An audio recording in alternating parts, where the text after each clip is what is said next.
Hi, my name is Robert Mack, and today we'll be talking about home inspections.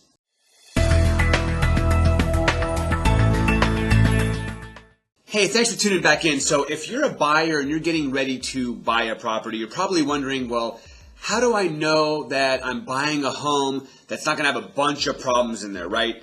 Most buyers are scraping together what they can to be able to even afford the down payment.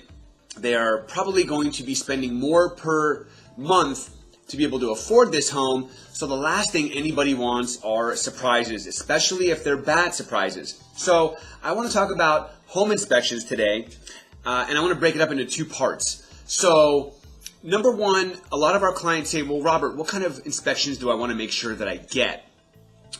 So what we recommend to all of our clients is we initially will start with a general home inspection. We can either recommend a company to our clients, some of our clients already have a home inspector in mind.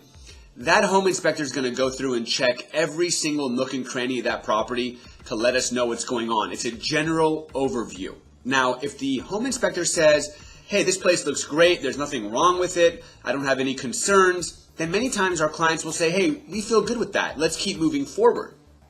But if the home inspector says, hey, the electrical panel looks a little funny, or the roof looks a little bit worn out, or the drainage doesn't seem to be flowing properly, then they might recommend other service providers to come take a look. Electricians, plumbers, roofers, things of that nature, mold inspectors, you name it, they've got an inspector for it. But you got to keep in mind that every inspection will cost money. So you want to find the right balance of finding that peace of mind through the home inspections, but also not spending too much money on frivolous inspections that may not be necessary. Now, every situation is different.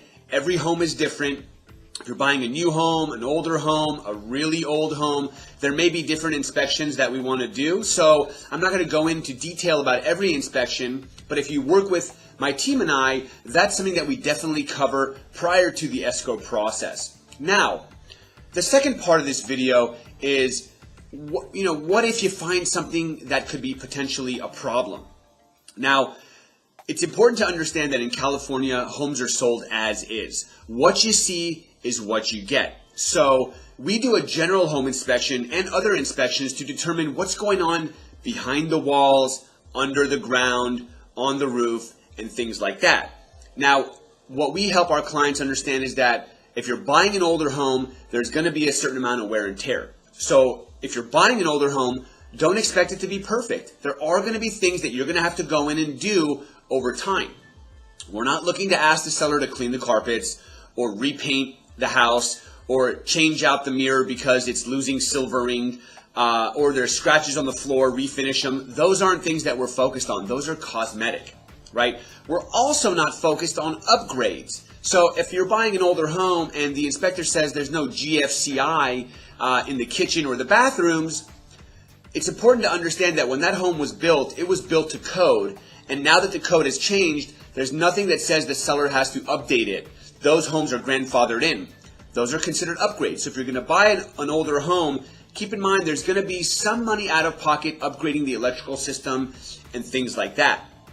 What we're looking for are safety issues and hazardous issues. Okay, so if you find out that the electrical panel has been tampered with and it's not functioning at a high level, we may want the seller to take a look at that and repair it. If the roof has a leak, we might want to have the seller look at it and repair it.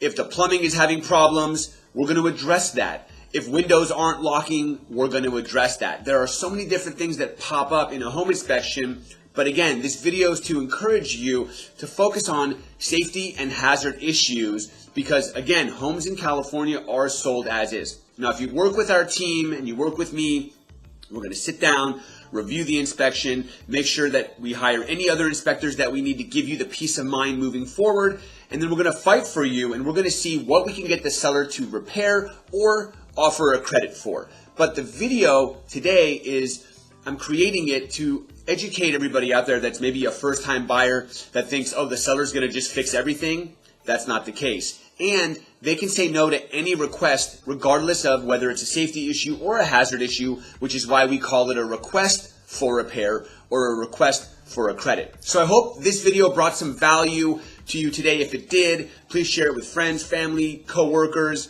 If you found it on social media, give me a thumbs up, a like, a comment, a question. I'd love to engage with you. If you've got any specific situations you'd like to talk to me or my team about, you can reach out to us directly. My contact information is on the screen. And if you have any video ideas you want me to talk about in more detail in the future, send those my way as well. Until then, happy selling.